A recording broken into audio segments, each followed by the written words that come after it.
नमस्कार विद्यार्थी मित्रांनो, अभिनव स्टडीजमध्ये आपलं पुन्हा एकदा स्वागत. महाराष्ट्र गृहनिर्माण व क्षेत्र विकास प्राधिकरण म्हणजेच म्हाडा भरती 2021च्या तयारीच्या दृष्टिकोनातून इंग्लिश लँग्वेज या विषयाच्या अंतर्गत आजच्या भागामध्ये आपण पाहणार आहोत ऑक्झिलरी व्हर्ब्स. तर चला सुरुवात करूया. मित्रांनो, व्हर्ब हे दोन प्रकारचे असतात. पहिला प्रकार आहे मेन व्हर्ब आणि दुसरा प्रकार आहे ऑक्झिलरी व्हर्ब. मेन व्हर्ब म्हणजे मुख्य क्रियापद. मेन व्हर्बच्या मदतीने आपल्याला वाक्याचा मुख्य हेतू समजतो. उदाहरणार्थ, एक वाक्य आहे, आय एम प्लेइंग क्रिकेट. आता या ठिकाणी जे व्हर्ब आहे, क्रियापद आहे, ते आहे प्लेइंग. आता प्लेइंगच्या मदतीने वाक्याचा हेतू जो आहे, प्लेइंग या क्रियापदाच्या मदतीने वाक्याचा हेतू जो आहे की खेळत आहे, खेळत आहे हा त्या वाक्याचा हेतू आहे किंवा हे ते वाक्य आपल्याला सांगत आहे. हे कसं समजलं तर हे आपल्याला प्लेइंग या व्हर्बच्या मदतीने कळाले. म्हणजे मेन व्हर्बच्या मदतीने वाक्याचा मुख्य हेतू समजतो. ऑक्झिलरी व्हर्ब हे मेन व्हर्बला सपोर्ट करणारे असते. मित्रांनो, आता आपण पाहूया ऑक्झिलरी व्हर्ब विषयी काही महत्त्वाचे मुद्दे. यामध्ये पहिला मुद्दा आहे, ऑक्झिलरी व्हर्बचा उपयोग मेन व्हर्ब सारखा होत नाही. त्याचा वापर हेल्पिंग व्हर्बच्या रूपाने होतो. उदाहरणार्थ, I can shift this box अशा पद्धतीचं वाक्य आहे. आता या ठिकाणी कॅन हे जे आहे हे ऑक्झिलरी व्हर्ब आहे, तर शिफ्ट हे जे आहे हे मेन व्हर्ब आहे. तर या ठिकाणी ऑक्झिलरी व्हर्बचा उपयोग जो आहे तो मेन व्हर्ब सारखा या ठिकाणी होत नाही. त्याचा जो उपयोग आहे तो हेल्पिंग व्हर्बच्या रूपाने होतो. म्हणजे कॅन हे ऑक्झिलरी व्हर्ब या वाक्यामध्ये शिफ्टला मदत करणारे आहे. दुसरा महत्त्वाचा मुद्दा आहे, ऑक्झिलरी व्हर्ब हे V1, V2, V3 किंवा ING किंवा यस किंवा ES या रूपामध्ये नसते. म्हणजे उदाहरणार्थ, प्ले हे जर आपण व्हर्ब पाहिलं, मेन व्हर्ब पाहिलं, तर याच्यामध्ये प्लेची काही रूपं आहेत. प्लेचं पहिलं रूप म्हणजे V1 हे रूप आहे प्ले, V2 हे रूप आहे प्लेड, V3 हे रूप आहे प्लेड. प्लेला ING लावल्यानंतर प्लेइंग होतं. प्लेला यस हे जे आहे हे वापरलेलं असतं म्हणजे प्लेज अशा पद्धतीने होतं. तर अशा पद्धतीची रूपं ही ऑक्झिलरी व्हर्बला नसतात. या ठिकाणी एक उदाहरण दिलेलं आहे. एक वाक्य आहे, ही इज प्लेइंग क्रिकेट. आता या ठिकाणी प्लेइंग हे जे मेन व्हर्ब आहे, या प्लेइंगमध्ये प्लेला ING लावलेला आहे म्हणजे प्लेचं हे ING रूप आहे. दुसरं एक वाक्य आहे, ही प्लेज क्रिकेट. म्हणजे या ठिकाणी प्लेला यस लावलेला आहे म्हणजे प्लेचं हे यस रूप आहे. एक वाक्य आहे अजून एक, दे प्ले क्रिकेट. या ठिकाणी प्ले हे जे आहे हे V1 रूप आहे. तर अशा पद्धतीची रूपं ही ऑक्झिलरी व्हर्बला नसतात. ऑक्झिलरी व्हर्ब विषयी तिसरा महत्त्वाचा मुद्दा आहे, ऑट किंवा यूज्ड च्या नंतर नेहमी टू येते. ऑट असेल वाक्यामध्ये किंवा यूज्ड असेल याच्यानंतर नेहमी टू येते. उदाहरणार्थ, एक वाक्य आहे, वी ऑट टू रिस्पेक्ट आवर पॅरेंट. ऑट आहे त्याच्यानंतर टू हे नेहमी येते. दुसरं एक उदाहरण आहे, ही यूज टू कम लेट. असं एक वाक्य आहे, यूजच्या नंतर या ठिकाणी टू आलेला आहे. आता आपण पहिलं ऑक्झिलरी व्हर्ब या ठिकाणी पाहूया, कॅन आणि कुड. आता याचे काही नियम आहेत. त्यातला पहिला नियम आहे, कॅनचा उपयोग शक्ती म्हणजेच पॉवर, योग्यता म्हणजेच ॲबिलिटी, तसेच सामर्थ्य व शक्ती म्हणजेच कपॅसिटी दर्शविण्यासाठी होतो. आणि कुडचा उपयोग हा भूतकाळातील शक्ती, योग्यता, सामर्थ्य, शक्ती दर्शविण्यासाठी होतो. म्हणजे कॅन हे वर्तमान काळातलं रूप आहे, तर कुड हे भूतकाळातलं रूप आहे. आणि यांचा उपयोग शक्ती किंवा योग्यता किंवा सामर्थ्य हे दर्शविण्यासाठी होतो. उदाहरणार्थ, या ठिकाणी एक वाक्य आहे, I can lift the box. म्हणजे याचा मराठी अर्थ होतो की मी तो बॉक्स उचलू शकतो. म्हणजे या ठिकाणी सामर्थ्य हे दिसत आहे की तो बॉक्स मी उचलू शकतो. दुसरं एक उदाहरण आहे, I could not come yesterday. Can आणि कुड मधला हा दुसरा नियम आहे. कॅनचा उपयोग अनुमती म्हणजेच परमिशन मिळविण्यासाठी किंवा देण्यासाठी केला जातो. उदाहरणार्थ वाक्य आहे यू कॅन गो नाऊ. म्हणजे या ठिकाणी आपण किंवा जो वाक्य हा बोल उच्चारत आहे तो समोरच्याला अनुमती देत आहे की तू जाऊ शकतो. यू कॅन गो नाऊ म्हणजे तू जाऊ शकतो. कॅन आणि कुड मधला तिसरा नियम आहे, कॅनचा उपयोग सैद्धांतिक संभावना म्हणजेच थिओरॉटिकल पॉसिबिलिटी व्यक्त करण्यासाठी केला जातो. उदाहरणार्थ everyone can make a mistake. वाक्य काय आहे, everyone can make a mistake. म्हणजे मराठीमध्ये याचा अर्थ होतो की प्रत्येकजण चुका करू शकतात. Everyone can make a mistake म्हणजे ही सैद्धांतिक संभावना आहे की प्रत्येकजण चुका करू शकतात. तर अशा पद्धतीने जेव्हा एखादा थेरॉटिकल पॉसिबिलिटी व्यक्त करायची असेल त्यावेळी कॅन हा शब्द वापरात आणला जातो. पुढचा महत्त्वाचा नियम कॅन आणि कुड विषयी आहे. कुडचा उपयोग दूरस्थ शक्यता म्हणजेच रिमोट पॉसिबिलिटी व्यक्त करण्यासाठी केला जातो. या ठिकाणी दुरुस्त नाहीये, दूरस्थ आहे, समजून घ्या. दूरस्थ म्हणजे रिमोट पॉसिबिलिटी व्यक्त करण्यासाठी केला जातो. उदाहरणार्थ there could be a bomb under your seat. असं एक वाक्य आहे की तुमच्या सीट खाली बॉम्ब असण्याची शक्यता आहे. म्हणजे ही दूरस्थ शक्यता आहे, रिमोट पॉसिबिलिटी आहे. तुमच्या सीट खाली बॉम्ब असू शकतो. तर या ठिकाणी कोणता ऑक्झिलरी वर्ब वापरलेला आहे, कुड. ज्या वेळी रिमोट पॉसिबिलिटी व्यक्त करायची असेल त्यावेळी कुडचा उपयोग केला जातो. कॅन आणि कुड विषयी पाचवा नियम आहे, कॅनचा उपयोग मैत्रीमधील निवेदन करणाऱ्या प्रश्नार्थक वाक्यांमध्ये केला जातो, तर कुडचा वापर औपचारिक निवेदन करणाऱ्या प्रश्नार्थक वाक्यामध्ये केला जातो. उदाहरणार्थ आता कॅनचा उपयोग मैत्रीमधील निवेदन करणाऱ्या प्रश्नार्थक वाक्यामध्ये कशा पद्धतीने केला जातो, तर याचं उदाहरण आहे, can I take your scooter. हे प्रश्नार्थक वाक्य आहे. इथं प्रश्नार्थ असायला पाहिजे, फुल स्टॉप आलेला आहे. प्रश्नचिन्ह असायला पाहिजे. Can I take your scooter म्हणजे या ठिकाणी एक व्यक्ती आपल्या मित्राला म्हणत आहे की मी तुझी स्कूटर घेऊ शकतो का. म्हणजे हे मैत्रीमधील निवेदन हा समोरच्या व्यक्तीला करत आहे, तो व्यक्ती.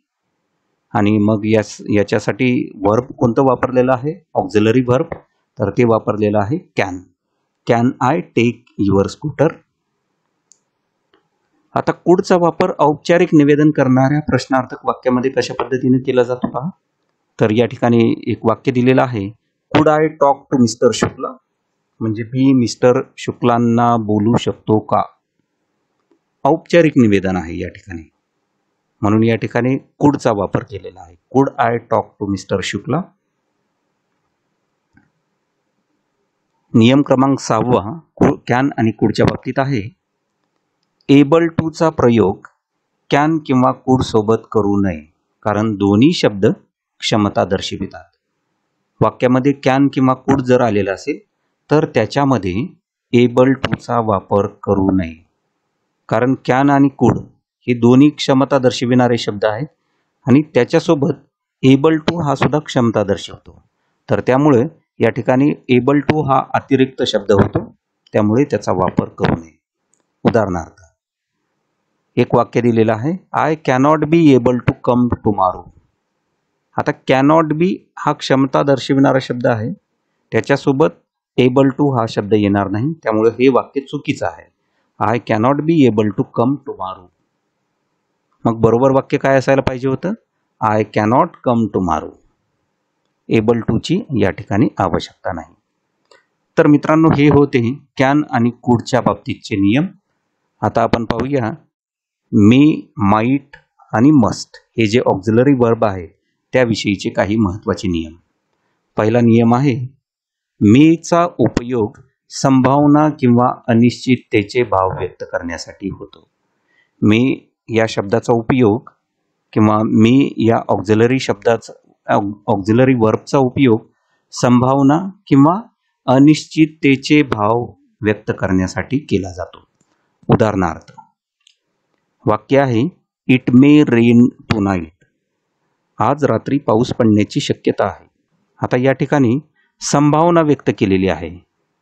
हे निश्चितपणे पाऊस पडणार आहे का? तर नाही, पाऊस पडेलच असं नाही. फक्त ही संभावना व्यक्त केलेली आहे की आज पाऊस पडू शकतो. सो वाक्य आहे, इट मे रेन टुनाईट. पुढचा नियम आहे, मेचा उपयोग इच्छा व्यक्त करण्यासाठी ऑप्टेटिव्ह सेंटेन्समध्ये केला जातो. मेचा उपयोग इच्छा व्यक्त करण्यासाठी ऑप्टेटिव्ह सेंटेन्समध्ये केला जातो. उदाहरणार्थ, वाक्य आहे, may you live long. May you live long. आता या ठिकाणी इच्छा व्यक्त केलेली आहे की तुम्ही खूप आयुष्य जगा. May you live long. नियम क्रमांक 3 आहे, जर प्रिन्सिपल क्लॉज हा प्रेझेंट टेन्समध्ये असेल तसेच सबऑर्डिनेट क्लॉज हा दॅट किंवा सो दॅट किंवा इन ऑर्डर दॅट ने सुरू होत असेल तसेच त्याने उद्देश व्यक्त केला असेल तर सबऑर्डिनेट क्लॉजमध्ये मेचा उपयोग केला जातो. उदाहरणार्थ, वाक्य आहे, we eat so that we may live. आता या ठिकाणी प्रिन्सिपल क्लॉज जो आहे म्हणजे कोणता आहे? वी ईट हा जो आहे हा प्रेझेंट टेन्समध्ये आहे. सबऑर्डिनेट क्लॉज कोणता आहे? So that.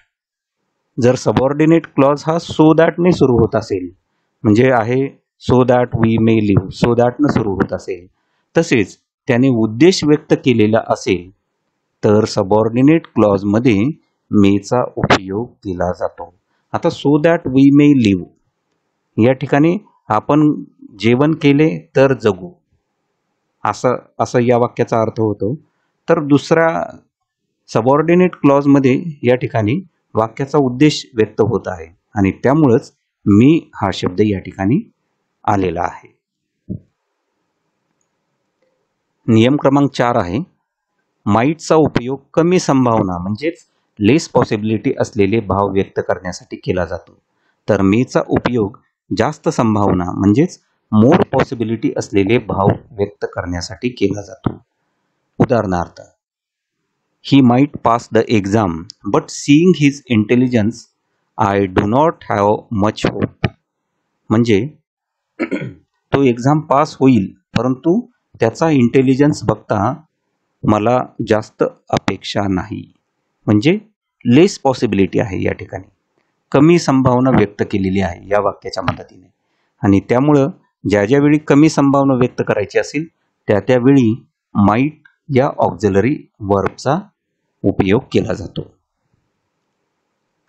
नियम क्रमांक 5 आहे, जर संभावना खूपच जास्त असेल तर मस्टचा उपयोग केला जातो. एखादं वाक्य आहे आणि त्या वाक्यामध्ये खूप जास्त संभावना व्यक्त होत असतील तर त्या ठिकाणी मस्ट या ऑक्झिलरी वर्बचा उपयोग केला जातो. उदाहरणार्थ, वाक्य आहे, he stays in 5 star hotels and travels by flight, he must be very rich. म्हणजे याच्यामध्ये मराठी अर्थ असा होतो की तो 5 स्टार हॉटेलमध्ये राहतो, फ्लाईटनं ट्रॅव्हल करतो म्हणजे नक्कीच तो श्रीमंत असणार आहे. ही मस्ट बी व्हेरी रिच. म्हणजे या ठिकाणी खूप अशी संभावना व्यक्त केलेली आहे, स्ट्रॉंग अशी संभावना व्यक्त केलेली आहे. आणि जेव्हा जेव्हा स्ट्रॉंग संभावना किंवा जास्त संभावना असलेलं वाक्य असेल किंवा व्यक्त करायची असेल तर त्यावेळी मस्ट या ऑक्झिलरी वर्बचा उपयोग केला जातो. नियम क्रमांक 6 आहे, मेचा उपयोग सन्मानाने निवेदन करणाऱ्या प्रश्नार्थक वाक्यामध्ये केला जातो. मेचा उपयोग जो आहे तो एखादं प्रश्नार्थक वाक्य आहे, पण ते कशा पद्धतीचं आहे, तर ते सन्मानानं निवेदन करत आहे, तर अशा पद्धतीच्या वाक्यामध्ये केला जातो. उदाहरणार्थ वाक्य आहे, मे आय कम इन सर. म्हणजे जेव्हा एखाद्या व्यक्तीला मध्ये यायचं असेल त्यावेळी समोरच्या व्यक्तीला तो अगदी सन्मानाने प्रश्नार्थक वाक्यामध्ये तो विचारतो की मी आत येऊ का, मे आय कम इन सर. तर या ठिकाणी ज्या ज्या वेळी सन्मानाने निवेदन करणारं प्रश्नार्थक वाक्य असेल त्या त्यावेळी मी या ऑक्झिलरी वर्बचा उपयोग केला जातो. नियम क्रमांक 7 आहे, मी किंवा माईट सोबत पॉसिबली किंवा लाईकली यांचा वापर करू नये, कारण दोन्ही संभावना दर्शवितात. मी किंवा माईट हे जर ऑक्झिलरी वर्ब वाक्यामध्ये आलेले असतील तर त्याच्यासोबत पॉसिबली किंवा लाईकली या शब्दांचा वापर करू नये, कारण मी आणि माईट तसेच पॉसिबली आणि लाईकली हे सगळे शब्द संभावना दर्शवितात. उदाहरणार्थ वाक्य कधीही अशा पद्धतीचं असायला नको, we may possibly come tomorrow. आता या ठिकाणी मे संभावना दर्शवित आहे, पॉसिबली हे सुद्धा संभावना दर्शवित आहे. दोन्ही या ठिकाणी शब्द संभावना दर्शवितात. त्यामध्ये मे या शब्दाने संभावना दर्शविलेली आहे, त्यामुळे पॉसिबली हा शब्द अतिरिक्त होतो या ठिकाणी. मग बरोबर वाक्य काय असायला पाहिजे, वी मे कम टुमारो. किंवा पॉसिबली हा शब्द तुम्हाला टाकायचा असेल वाक्यामध्ये तर त्यावेळी मी हा शब्द येणार नाही, त्या ठिकाणी ऑक्झिलरी वर्ब येईल will. We will possibly come tomorrow अशा पद्धतीचं ते वाक्य असू शकतं. आता आपण पुढचं ऑक्झिलरी वर्ब पाहणार आहोत, शल आणि विल.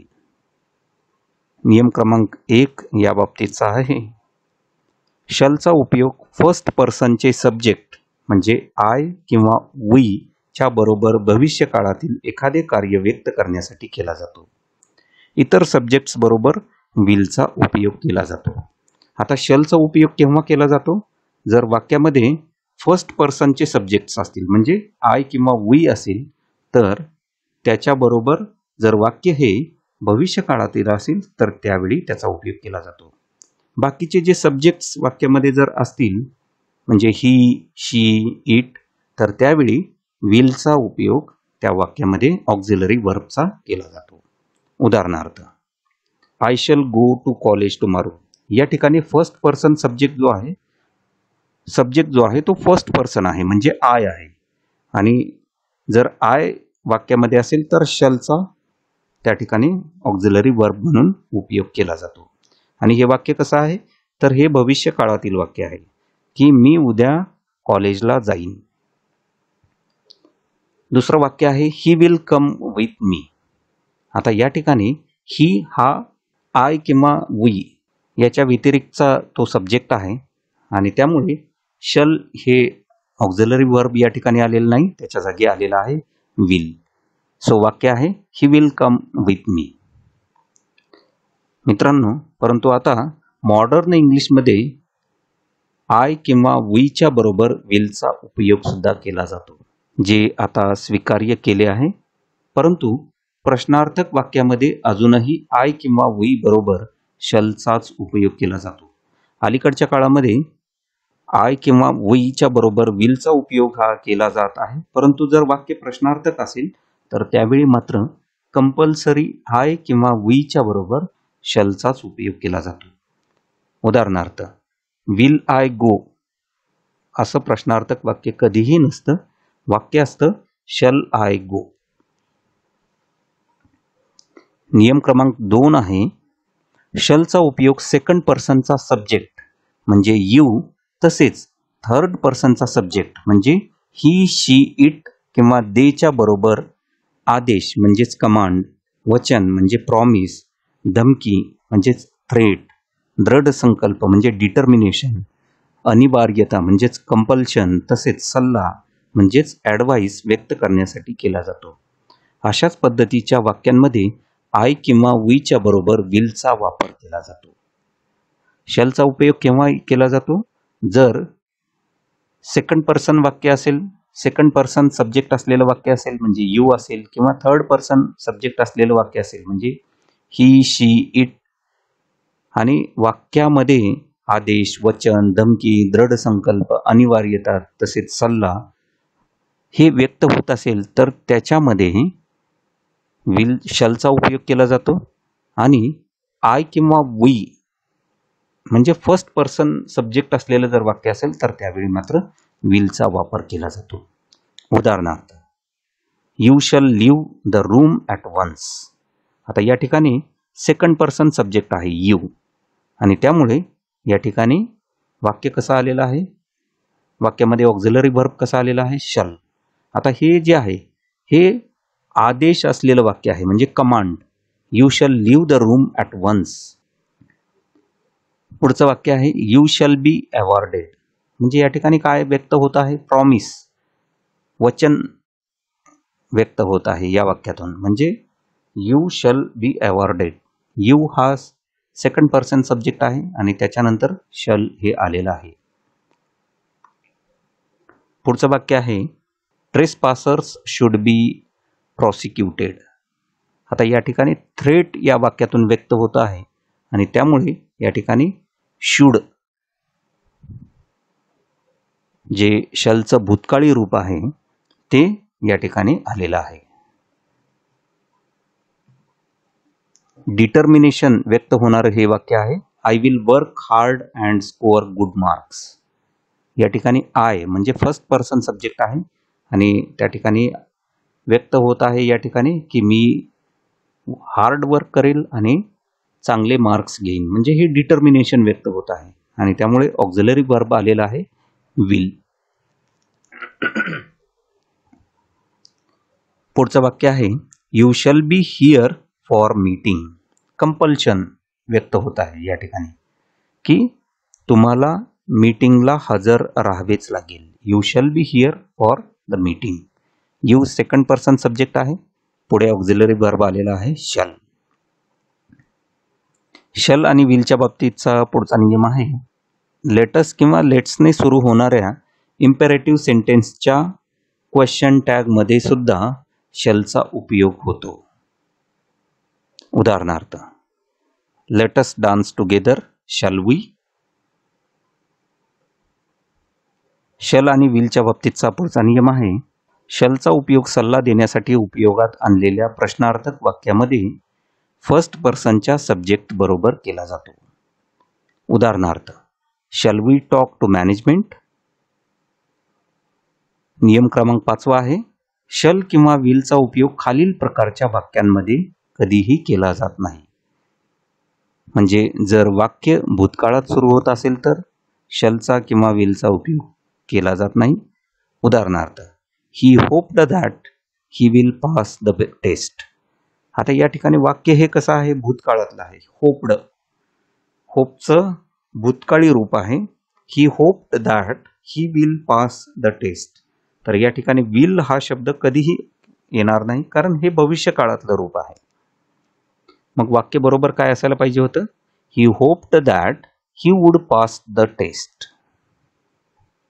तर मित्रांनो, आजच्या भागामध्ये अशा पद्धतीने आपण ऑक्झिलरी वर्ब याविषयी माहिती घेतली.